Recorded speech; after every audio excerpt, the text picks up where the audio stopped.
Look at us. We've built cities that scrape the sky. We've reshaped rivers, leveled mountains, and painted the night with our own constellations.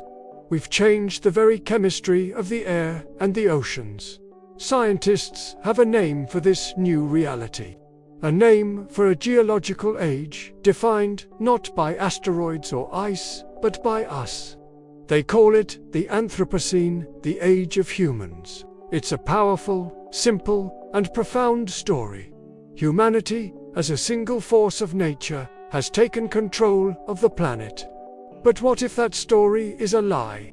Or at least, a dangerous half-truth? What if, by blaming humanity as a whole, we're missing the point entirely? Watch this before you call it the Anthropocene. Because the name we choose for our crisis might be the very thing preventing us from solving it. The idea of the Anthropocene is compelling, and in many ways, it's scientifically sound. Geologists look for signals in the rock layers, a golden spike that marks the boundary between one epoch and the next. For the Anthropocene, the evidence is overwhelming. Future geologists will see it in the form of microplastics embedded in sediment, in the layer of radioactive isotopes from mid-20th century bomb tests, and in the sudden, dramatic shift in carbon isotopes from the burning of fossil fuels. They'll find the fossilized bones of chickens, billions of them, a testament to our global food system. Our mark is undeniable. We are a geological force. The story that comes with this evidence is that we, as a species, have done this. That human nature itself, our cleverness, our ambition, our sheer numbers, is what's driving this planetary change. It's an easy narrative to accept. It feels intuitive. We look at our 7 billion plus population, at our sprawling cities and global trade networks, and it seems obvious that mankind is the cause. But blaming all of mankind for the climate crisis is like blaming all the passengers on a plane for the crash. It ignores who was in the cockpit, who built the engine, and who profited from cutting corners on maintenance. When you look closer at the flight recorder of our planet, a very different story emerges. It's not a story about the species Homo sapiens. It's a story about a specific culture, a specific economic system, and a specific history of power. Let's talk numbers, because the numbers don't lie. If humanity is responsible, you'd expect the responsibility to be spread out somewhat evenly. But it's not. Not even close. Scientific analysis of historical emissions shows that the scaled United States and the countries of Europe, the global North, are responsible for over half of all the excess carbon dioxide pumped into our atmosphere since the start of the Industrial Revolution. Yet, they represent a small fraction of the global population. A 2020 Oxfam report revealed that the wealthiest 1% of the world's population were responsible for more than double the carbon emissions of the poorest 50%. Let me say that again. 1% of us created twice the pollution as the bottom 3.5 billion people combined. This isn't ancient history.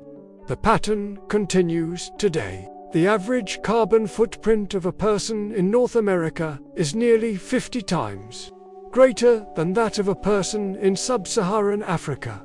And it gets even more specific.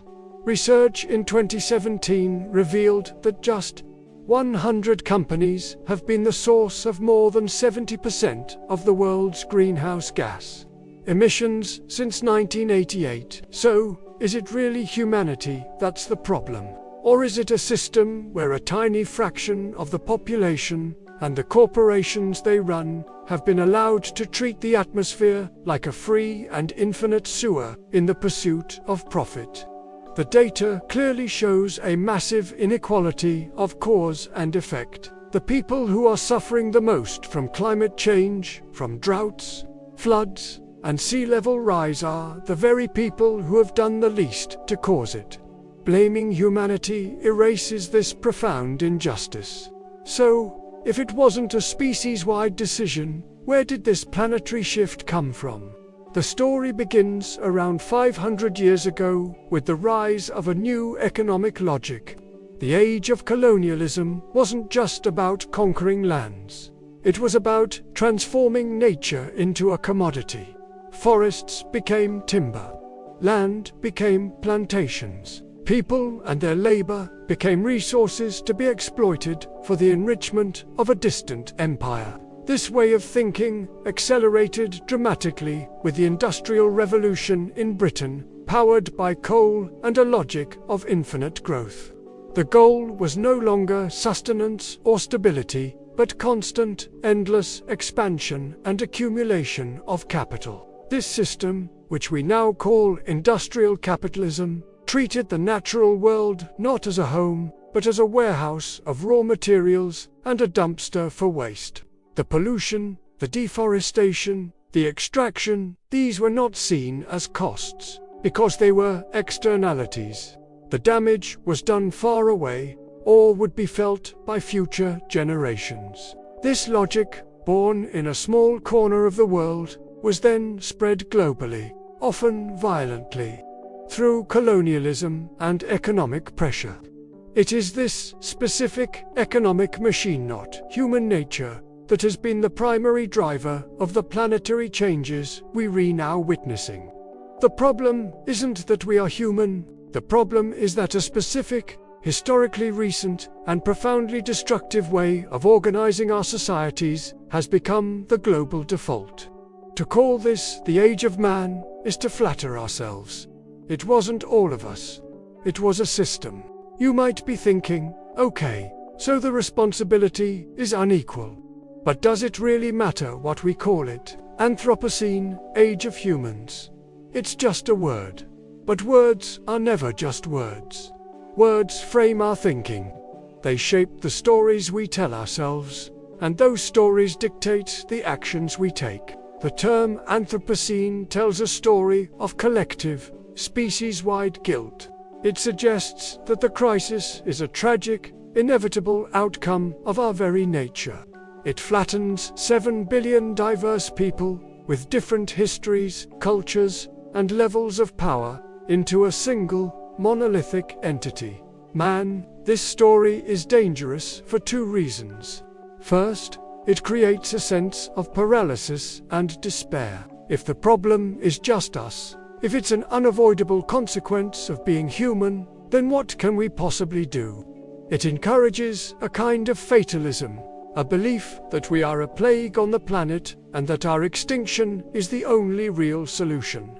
This serves the interests of those who benefit from the current system, because it directs our anger and frustration inward at ourselves, rather than outward at the structures of power that are actually driving the crisis. Second, this story of universal guilt is a profound act of gaslighting. It tells the Bangladeshi farmer whose home is being flooded that they are just as responsible as the CEO of an oil company. It tells indigenous communities who have been stewards of their lands for millennia that they are part of the same humanity that is destroying it. It's a story that is not only factually wrong, but morally bankrupt. So, what's the alternative? Some thinkers and scientists have proposed a different term, one that points not at the species, but at the system, the Capitalocene. This term reframes the narrative entirely. It argues that the geological force reshaping our planet is not humanity, but the logic of capital itself, wit's relentless, insatiable drive for growth, profit, and the commodification of everything. The Capitalocene story says that the problem isn't our species' success, but the success of a particular economic model that treats the Earth and its inhabitants as disposable. This is not about being anti-capitalist in a simplistic, slogan-chanting way.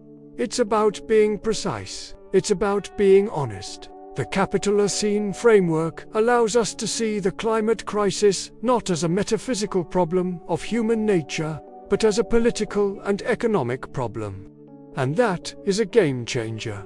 You can't change human nature, but you can absolutely change political and economic systems. You can regulate industries. You can invest in renewable energy. You can design economies that prioritize well-being and ecological stability over endless growth. Shifting the name from Anthropocene to Capitalocene shifts the conversation from one of species-level guilt to one of system-level design. It moves us from a place of despair to a place of possibility. It tells us that this crisis was not inevitable, and that a different future is still possible. But only if we are willing to challenge the system that brought us here. Adopting this perspective changes the solutions we prioritize. In the Anthropocene story, the solutions often focus on individual behavior. Ride your bike, recycle your plastic, go vegan. And while these actions are good and important, they are fundamentally insufficient to solve a crisis of this scale. They place the burden of change on the individual consumer rather than on the producer or the system itself. The Capitalocene story, however, points us toward bigger, more systemic solutions. It asks us to focus on things like ending fossil fuel subsidies, holding corporate polluters accountable, investing in massive public transitions to green infrastructure, and supporting models of community ownership and ecological stewardship. It also centers the concept of climate justice. It acknowledges that the path to a sustainable future must involve repairing the deep inequalities created by the current system. It means that the wealthy nations and corporations that created the mess have a historical responsibility to lead the transition and support the communities most vulnerable to its impacts. The name we choose is not just a debate for academics in an ivory tower. It has profound real-world consequences.